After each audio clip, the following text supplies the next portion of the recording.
రూపాయలు ఖర్చు పెట్టి వారాల తరబడి చేయాలనుకున్నట్టుగా సమాచారం వస్తూ ఉంది. కేసీఆర్ గారిని ఆనాడు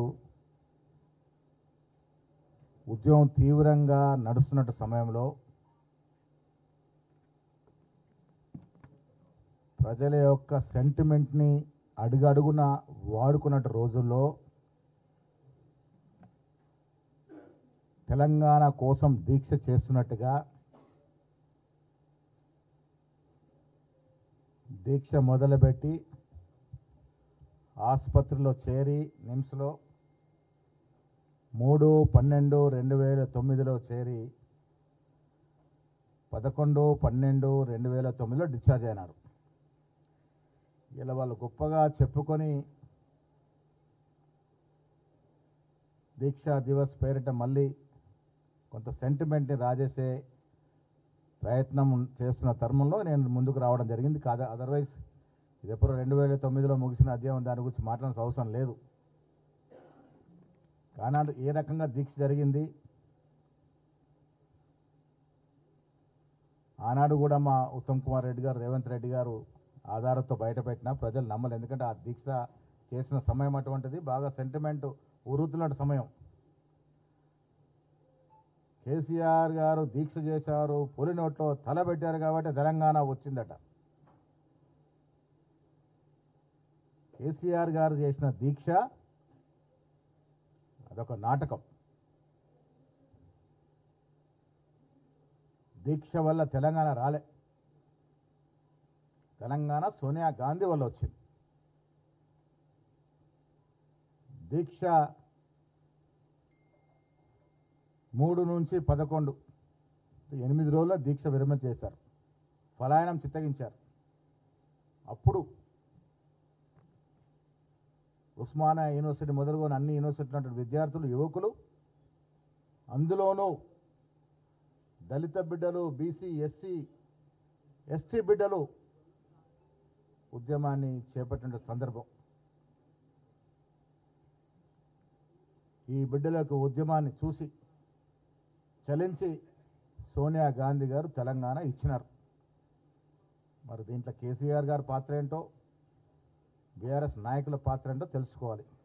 దీక్ష చేసినటువంటి తీరు మీకు ఇవాళ ఎన్ని రోజుల తర్వాత మీ ముందుకు వచ్చి నేను వాస్తవాలు చెప్పాల్సి వస్తుంది. దీక్ష నిజమైన దీక్ష కాదు, రకరకాల ఫ్లూయిడ్స్ తీసుకొని కాస్త 8 రోజులు ఫ్లూయిడ్స్ మీద దీక్ష చేసినారు. మీకు అన్నీ కూడా డాక్టర్స్ ఇచ్చినటువంటి రిపోర్ట్స్, ఏమేమి ఫ్లూయిడ్స్ వాడారు, ఏ రకమైన విటమిన్స్ వాడారు, ఏ రకంగా దీక్ష నడిచింది, అది అసలు దీక్షనేనా, గతంలో పొట్టి శ్రీరాములు చేసినట్టు దీక్షకి దీనికి ఏమైనా పోలికుందా, పొంతనం ఉందా, అసలు ఈ దీక్ష వల్ల తెలంగాణకు జరిగింది ఏమిటి, ఒరిగింది ఏమిటి, ఇవన్నీ కూడా దీంట్లో మీకు డాక్టర్స్ రిపోర్ట్ మీ అందరికీ ఇవ్వడం జరుగుతుంది. ఐరామ్ షర్మిల గారు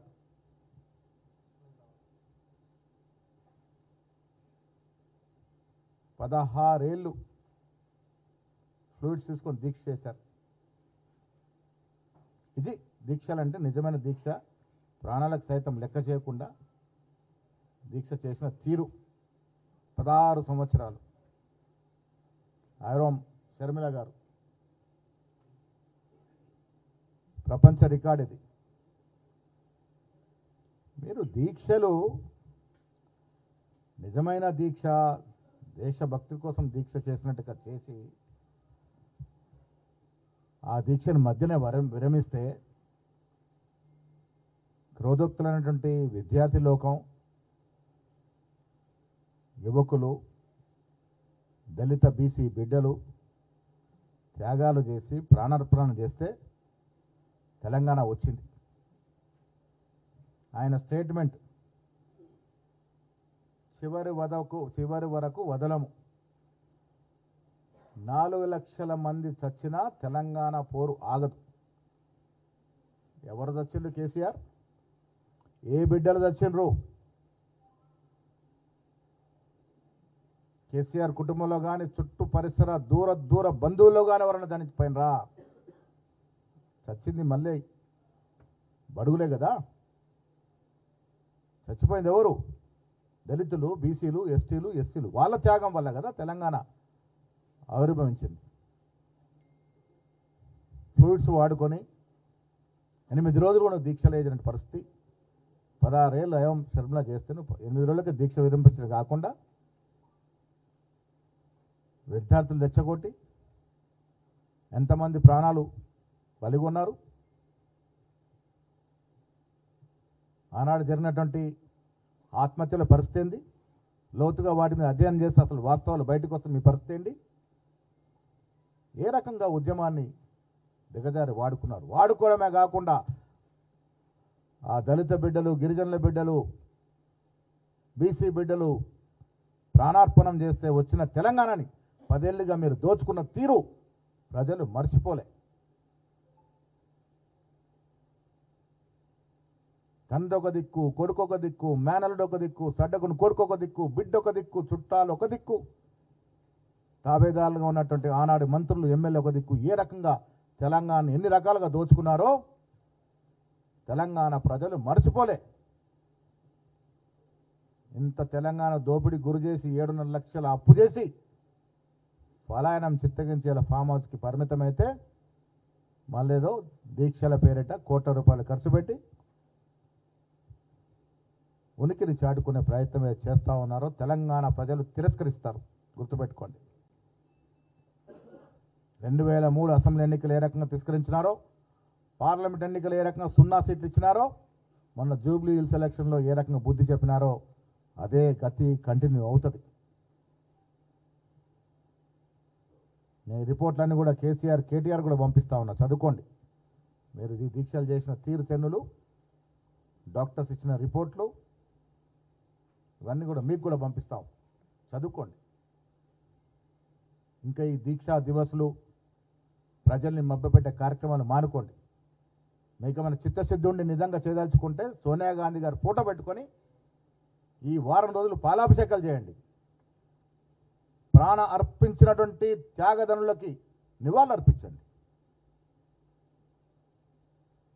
మీరు జైజేలు కొట్టాల్సింది కేసీఆర్ దీక్ష కాదు. దళిత బిడ్డలు అంటించుకోవడానికి నిప్పు దొరుకుతుంది, కిరోసిన్ దొరుకుతుంది. కానీ కిరోసిన్ పోసుకున్న హరీష్ రావుకు మాత్రం అగ్గిపెట్ట దొరకదు. అన్నట్టు నమ్మిరు ప్రజలు. ఎవరు బలిదానం ఇస్తే ఎవరు అనుభవించారు? ఎవరు తెలంగాణ ఇస్తే ఎవరు అధికారంలోకి వచ్చారు? సోనియా గాంధీ గారు లేకుంటే తెలంగాణ ఆవిర్భావం అయ్యేదే కాదనే మాట కేసీఆర్ గారు సాక్షాత్ చెప్పారు. ఆ తర్వాత అదే సోనియా గాంధీ గారిని ఇష్టం వచ్చినట్టు మాట్లాడినారు. సోనియా గాంధీ గారి యొక్క దయ లేకుంటే తెలంగాణ వచ్చేది కాదు, కేసీఆర్ ముఖ్యమంత్రి అయ్యేవారు కాదు, కుటుంబ సభ్యులంతా అధికారం వచ్చేది కాదు, ఈ రకంగా దోచుకునే అవకాశం మీకు వచ్చేది కాదు. ₹1,000 కోట్ల దోచుకొని తెలంగాణని అప్పుల పాలు చేశారు కాబట్టి మిమ్మల్ని ఇంటికి పంపినారు. 2023లో ప్రజాదరణ కలిగినటువంటి నాయకుడు రేవంత్ రెడ్డి గారు సారథ్యంలో జరిగిన ఎన్నికల్లో బట్టి విక్రమార్క గారు, ఉత్తమ్ కుమార్ లాంటి వారు, దామోదర నరసింహ లాంటి వారు, జానారెడ్డి వంటి వారు, హనుమంతరావు లాంటి వారు, చాలామంది సీనియర్లు ఆనాడు సోనియా గాంధీ, ఖర్గే, రాహుల్ గాంధీ గారు చెప్పిన మాటలు విశ్వసించి మాది అధికారం తీసుకొచ్చినారు. 2 ఏళ్లుగా ప్రజాపాలన సాగుతూ ఉంది. నేను తెలంగాణ ప్రజలకు మీ ద్వారా విజ్ఞప్తి చేస్తూ ఉన్నాను. పులి నోటు తలకాయ పెట్టింది, ఆ పులి నోట తలకాయ పెడితే తెలంగాణ వచ్చింది, ఇలాంటి బూటకపు మాటలు నమ్మే స్థితిలో తెలంగాణ ప్రజలు లేరు. తెలంగాణ ప్రజలకు స్పష్టంగా తెలుసు. ఉద్యమం చేసింది విద్యార్థులు, యువకులు, నిరుద్యోగులు. వాళ్ళకి ఏం చేశారు మీరు 10 ఏళ్ళుగా? అంతమంది నిరుద్యోగులు ప్రాణాలు అర్పించి తెలంగాణ తెస్తే ఏ నిరుద్యోగికి మీరు ఉద్యోగాలు ఇచ్చారు? మీ ఇంటి నుండి ఉద్యోగాలు పెట్టుకున్నారు. చనిపోయిన కుటుంబాలకు ఏమి ఇచ్చారు మీరు? వాళ్ళ శవాల మీద నడిచి మీరు అధికారంలోకి వస్తే వాళ్ళకేమి ఇచ్చారు? సోనియా గాంధీ గారు తెగించి అందరినీ కాదని తెలంగాణ ఇస్తే ఒక్కరోజున స్తుతించినారా? ఒక్కరోజున ధన్యవాదాలు తెలిపినారా?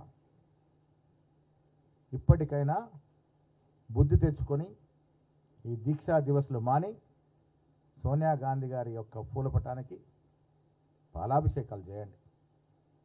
ప్రాణ త్యాగం చేసినటువంటి కుటుంబాలని ఆదుకునే ప్రయత్నం చేయండి.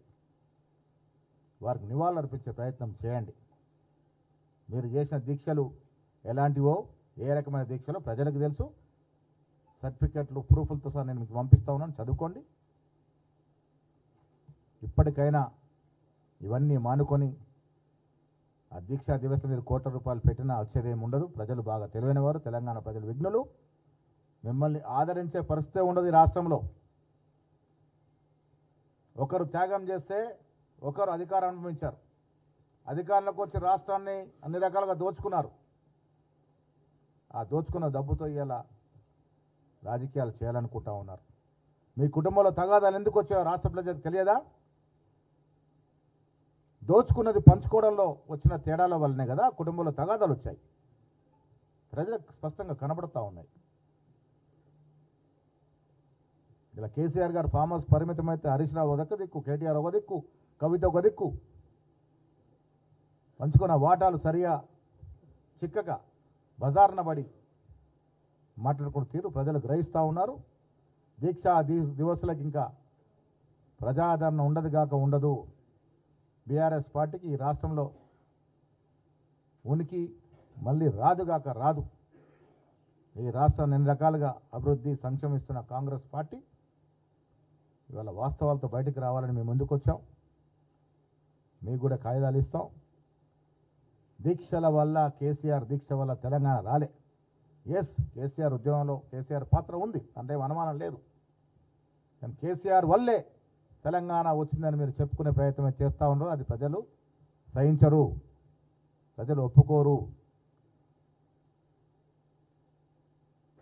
తెలంగాణ వచ్చింది ఆనాడు కాంగ్రెస్ పార్టీ యూపీఏ వల్లనే. తెలంగాణ రావటానికి కారణం ఆనాడు బలిదానం చేసుకున్నటువంటి ఆ యువకులే.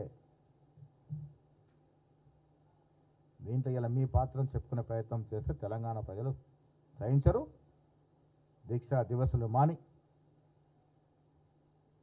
ప్రజలు మేరుకునే కార్యక్రమాలు చేస్తే మంచిదనే మాట ఇస్తున్నారు. మనం చేస్తాం. దీక్ష తర్వాత ఇప్పుడు ఆనాడు పరిస్థితిలో ఆ దీక్ష ఏ రకమైందో తెలుసు. కానీ ఆనాడు పరిస్థితిలో ఆనాడు మాట్లాడడం సరికాదని మాట్లాడలేదు. దీక్ష వల్ల కాదు తెలంగాణ వచ్చింది. ఏళ్ల తరబడి ప్రజల ఆకాంక్షను గుర్తించినటువంటి నాయకురాలు సోనియా గాంధీ గారు. 4 లక్షలు చనిపోయినా సరే తెలంగాణ అంటే జనం చనిపోయి తెలంగాణ తెచ్చుకోవాలనుకున్నారు మీరు.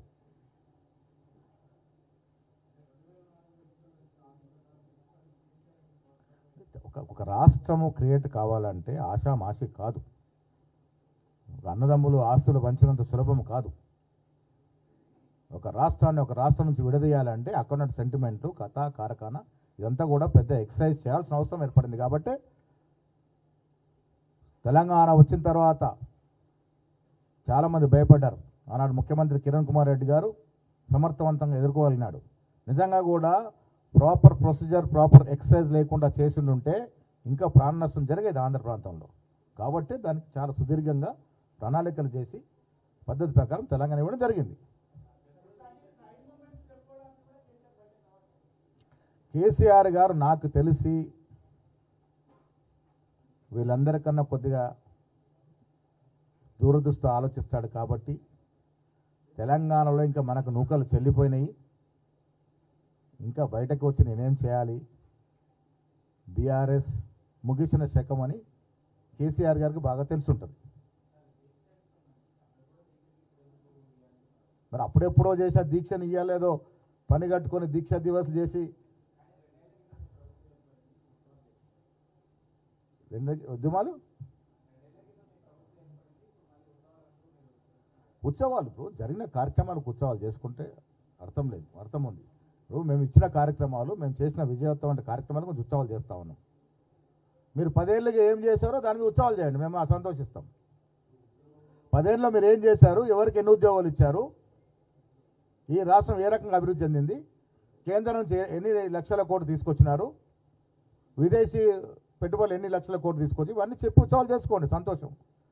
దీక్ష దివస్ అరే ముగిసిన అధ్యాయాన్ని రేకెత్తించి ఇంకా సెంటిమెంట్ కాజేయాలని ప్రయత్నం చేస్తున్నారు కాబట్టే నేను ముందుకు వచ్చి మాట్లాడాల్సిన అవసరం ఉన్నది. ఇంత పెద్ద సబ్జెక్టు మాట్లాడుతుంటే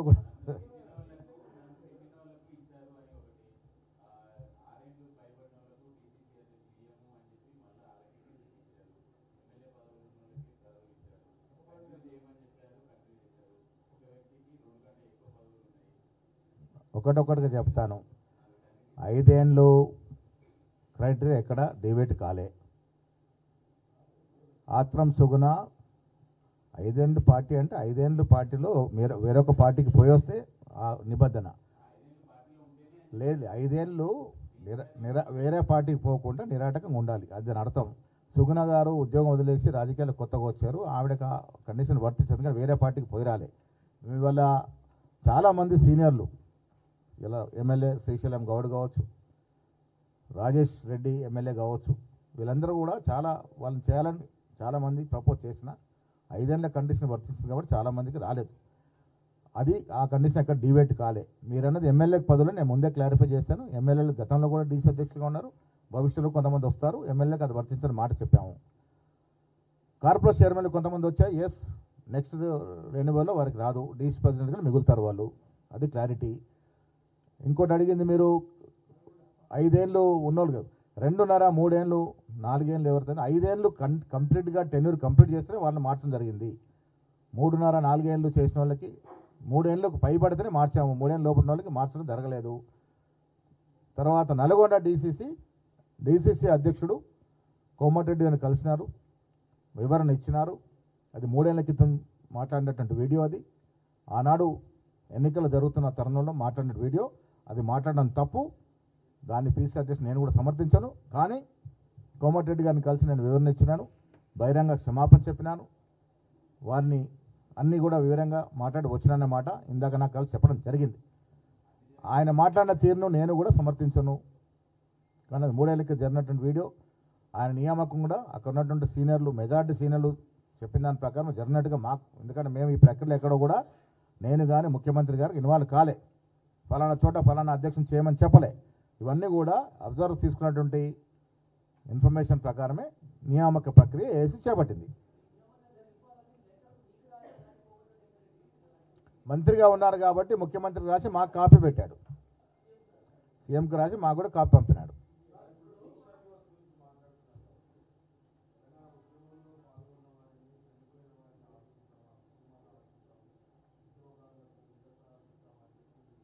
%100% ఇస్తూ ఉన్నాం, మిగిలిన కూడా ఇస్తాం.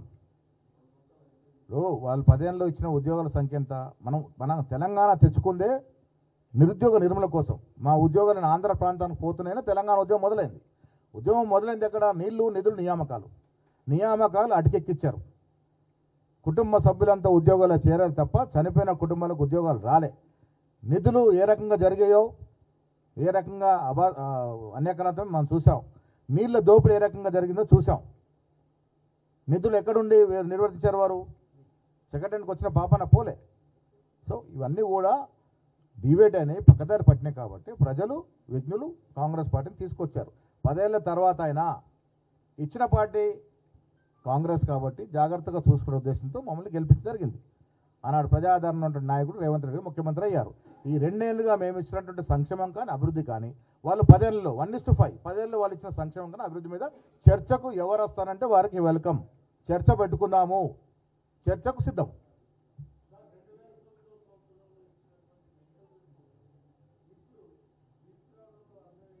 పదేళ్ల తర్వాత మళ్ళీ దీక్షల పేరట ప్రజల్ని మోసం చేయాలని చూస్తూ ఉన్నారు కాబట్టి, ప్రజల్లో మళ్ళీ కొంత ఈ సెంటిమెంట్ని ఎక్కియాలని ప్రయత్నం చేస్తున్నారు కాబట్టి ఈ వాస్తవాలు బయటకు తీసుకోవాల్సి వచ్చింది.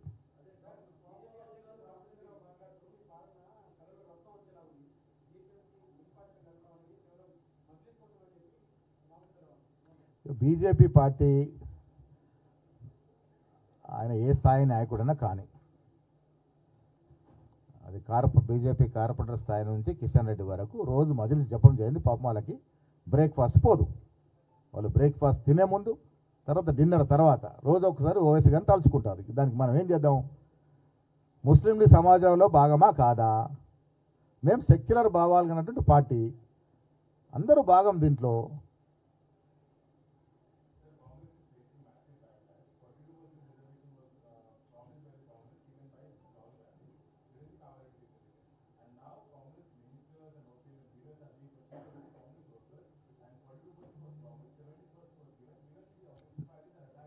No, that's, I want to make it clear, the 17% propaganda is totally baseless. It's false propaganda they are circulating. I agree that 0.5% deviation is there, that too because of migration of population, BC population to urban areas. Other than that, there is no lapse. And as far as 42% reservation is concerned, we are still committed. 42% reservation for BCs is not a closed chapter. This will continue irrespective of elections.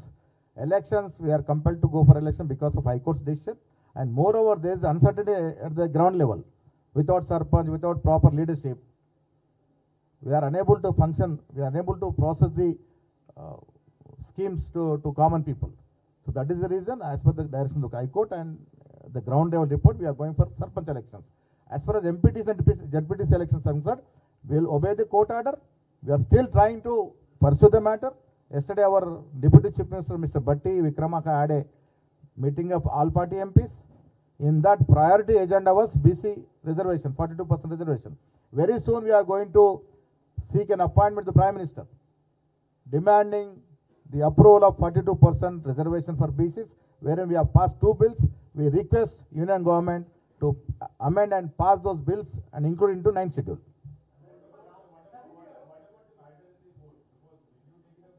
Yes, see, we are very soon we are going to challenge Krishnamurthy's case as well as another Indra Sahani case. Indra Sahani and Krishnamurthy case. Depending upon those 2 cases, everywhere it's becoming an obstacle. Now we have decided and we request Honorable Chief Minister to challenge these 2 judgments.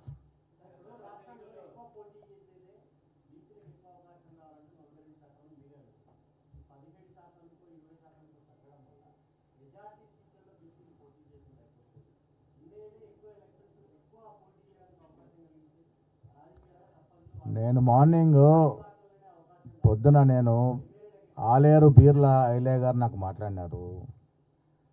ఇవాళ general కేటగిరీలో కూడా 80% బీసీలో పోటీ చేస్తూ ఉన్నారు. ఇప్పుడు 21.4% ఏదైతే ఇచ్చినామో ఇది కేసీఆర్ తీసుకొచ్చిన జీవో. దాన్ని అధిగమించడానికి కాంగ్రెస్ పార్టీ రేవంత్ రెడ్డి గారు మా ప్రభుత్వం చేయని ప్రయత్నం అంటూ లేదు. మీరు చూశారు, కుల సర్వే చేశాము, 2 చట్టాలు అసెంబ్లీ చేశాము, ఆ చట్టాలు తొక్కిపెట్టబడితే ఆర్డినెన్స్ తీసుకొచ్చాము, అది కూడా గవర్నర్ దగ్గర ఎట్టిపెట్టుకుంటే 2 సార్లు ఢిల్లీ తలుపులు తట్టాము. కాంగ్రెస్ కార్యకర్త మొదలుకొని ముఖ్యమంత్రి వరకు 2 సార్లు ఢిల్లీ వెళ్ళి మా గోడు వినిపించుకున్నాము. అసలు అడ్డు తలిగినటువంటి బీజేపీ నాయకుల ఇళ్లలోకి ఎందుకు పోవట్లే బీసీ సంఘాలు? కిషన్ రెడ్డిని ఎందుకు నిలదీయట్లే బీసీ సంఘాలు? అడ్డు తలుగుతుంది ఎవరు? 42% రిజర్వేషన్ కోసం ప్రయత్నం చేసింది ఎవరు? ఇది అడ్డు తలుగు నడ్డి విరిచింది ఎవరు కూడా మీకు తెలియకుంటే ఎట్లా? నేను మీకు రిక్వెస్ట్ చేస్తా, బీసీ సంఘాలన్నీ కూడా బీజేపీ నాయకులు ఇళ్ళకి పొండి ఎందుకు అడ్డు తలుగుతున్నారు, ఎందుకు దీన్ని సహకారం చేయట్లేదు? కేటీఆర్ను ప్రశ్నించండి, హరీష్ రావు ప్రశ్నించండి, ఎందుకు వారు ఈ బిల్లుకు మద్దతు ఇవ్వట్లేదు? తూతూ మంత్రంగా అసెంబ్లీలో ఓటేస్తారు ఎట్లా, తర్వాత దీన్ని తిరగరాసి వ్యతిరేకిస్తారు ఎట్లా? మీరు బీసీ సంఘాలు, బీసీ యువకులు అడగాల్సింది కాంగ్రెస్ పార్టీని కాదు. కాంగ్రెస్ పార్టీ మీతో ఉంది, మీకోసమే చేస్తూ ఉంది. నేను ఇవాళ పొద్దున ముఖ్యమంత్రితో మాట్లాడినాను. ఈ రోజు కూడా మేము కట్టుబడి ఉన్నాము. 42% రిజర్వేషన్ చట్టబద్ధత తీసుకురావడం అనేది అడ్డుకెక్కిన అంశం కాదు. ఇది నిరంతరంగా పోరాడతాం. ఎన్నికలు జరిగినా జరగకపోయినా ఎన్నికలతో నిమిత్తం లేకుండా ఈ 42% రిజర్వేషన్ చట్టబద్ధ సాధించే వరకు కాంగ్రెస్ పార్టీ, ఈ ప్రభుత్వం ప్రయత్నం చేస్తుంది. దాంట్లో భాగంగానే నేను అఖిలపక్ష మీటింగ్లో ఎంపీలందరినీ మా బట్టి విక్రమార్క కోరడం జరిగింది. రేపు పార్లమెంట్ సమావేశాల్లో దీన్ని లేవనెత్తి మోడీ గారికి, కేంద్ర ప్రభుత్వానికి కనువిప్పి కల విధంగా మా ప్రయత్నం ఉంటుంది. దానికి కలిసి రండి. మీరు సపోర్ట్ చేస్తూ దీనికోసం తపన పడుతున్న వారిని విమర్శిస్తే మీకు జరిగే లాభం ఏముండదు, నష్టమే. వ్యతిరేకిస్తున్నటువంటి పార్టీలు నిలదీయండి దయచేసి. బీజేపీ ఎంపీలని, బీజేపీ ఎమ్మెల్యేలని, బీజేపీ పార్టీ క్యాడర్ నిలదీయండి. ఎందుకు సపోర్ట్ చేయట్లేదు వాళ్ళు ఎందుకు ధైర్యం చేయట్లేదు మోడీ గారితో మాట్లాడడానికి? మేము తీసుకొచ్చిన బిల్లుకి ఎందుకు సపోర్ట్ చేయట్లేదు కేటీఆర్, హరీష్ రావు? వాళ్ళ ఇళ్ళకి వెళ్ళి అడగండి. అది కాకుండా మా గాంధీ మార్గ ధర్నాలు చేస్తే ఎట్లా అండి? సాయం చేసిన ఇంటి ముందర ధర్నాలు చేస్తే మీకు వచ్చే లాభం ఏంది? మీకోసం మీకన్నా ఎక్కువ శ్రమిస్తుంది కాంగ్రెస్ పార్టీ వల్ల. మీ ఎజెండానే మా ఎజెండాగా తీసుకొని ముందుకు పోతా ఉన్నాం. సపోర్ట్ చేయని వాళ్ళని, వ్యతిరేకించిన వాళ్ళని నిలదీయాల్సిన కోరుతా ఉన్నాం.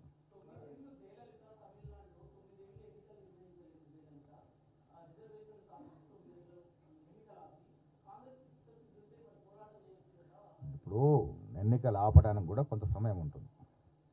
నేను దాదాపు 9 మాసాల క్రితం ముఖ్యమంత్రి మంత్రులతో జరిగిన సమావేశంలో నా అభ్యర్థన మేరకి ఎన్నికలు పోస్ట్పోన్ అయినాయి.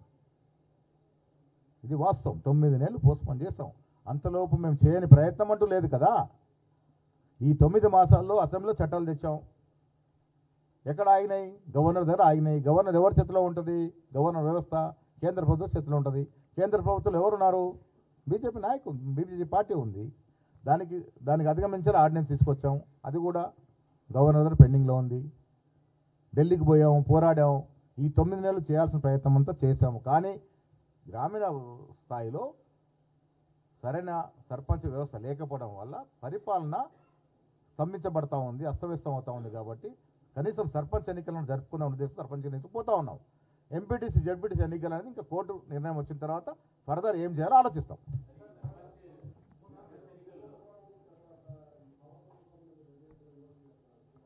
అభివృద్ధి జరిగేటప్పుడు విమర్శలు వస్తాయి. విమర్శల్లో చేసేటప్పుడు సహేతుకమైన విమర్శ ఉంటే డెఫినెట్గా మేము పునరాలించుకుంటాం. జరిగిన తప్పిదాలు చూపకుండా ఊరికే బట్టగాల్చి మీదేస్తానంటే కరెక్ట్ కాదు. అది అభివృద్ధి జరగాలి. పవర్ సెక్టర్లో మనం అభివృద్ధి సాధించుకోవాలి. భూములు ఎందుకు అవన్నీ ఆ కార్యక్రమం చేయాల్సి వస్తుంది. ఇండస్ట్రియలైజేషన్ జరగాలి, పరిశ్రమలు రావాలి. ఆ దశగా ప్రయత్నం చేస్తున్నప్పుడు కుంభకోణాలకు అలవాటు పడినట్టు టీఆర్ఎస్ నాయకులు దాని గురించి మాట్లాడతారు.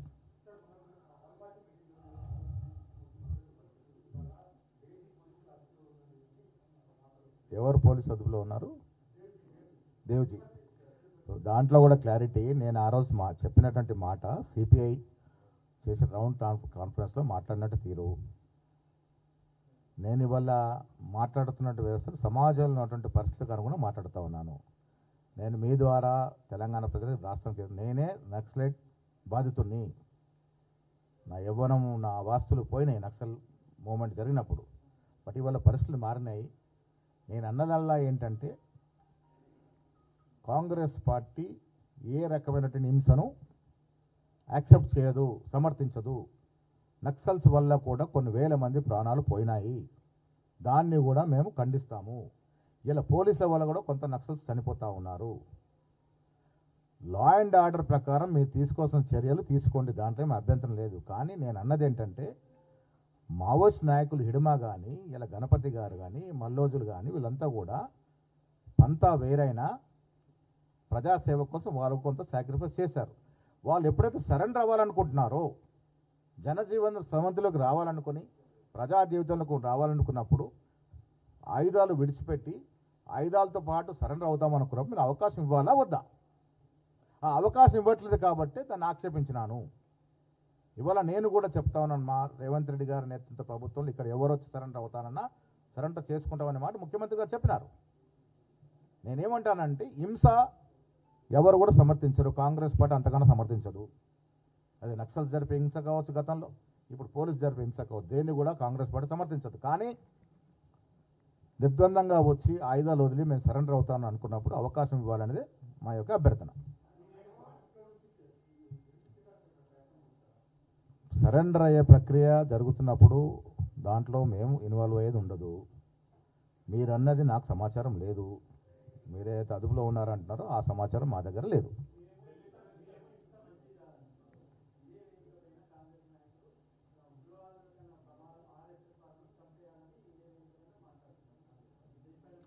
ఆర్ఎస్ఎస్ వాదుల్ని మాట వరుస చంపేయాలంటే భౌతికంగా చంపడం కాదు. మీరు అర్థం చేసుకోవాలి. ఆర్ఎస్ఎస్ వాదులు మతం పేరిట విషం నింపుతా ఉన్నారు. ఈ సమాజం అందరిది. భారతదేశం స్వాతంత్రం వచ్చినప్పుడు లౌకికవాద దేశంగా పుట్టింది. మన పునాదుల్లోనే లౌకికవాదం ఉంది. It's a secular state. Pakistan లాగా it's not Islamic state, it's a secular state. ఇక్కడ అందరికీ జీవించే హక్కు ఉంది. ఇక్కడ మతాలు కులాల పేరిట పెట్టి మీరు చిచ్చు లేపినన్ని రోజులు భారతదేశం ముందుకు పోదు. వీళ్ళు యూరోపియన్ దేశాలు, వెస్టర్న్ దేశాలు ఎందుకు పోతూ ఉన్నాయి? కులాలు మతాలకు అతీతంగా అభివృద్ధి ఎందుకు జరుగుతూ ఉంది? ఆ దశగా పోవాలని, అన్ని మతాలని అన్ని కులాలను అభిమానించుకోవాలని. Thank you.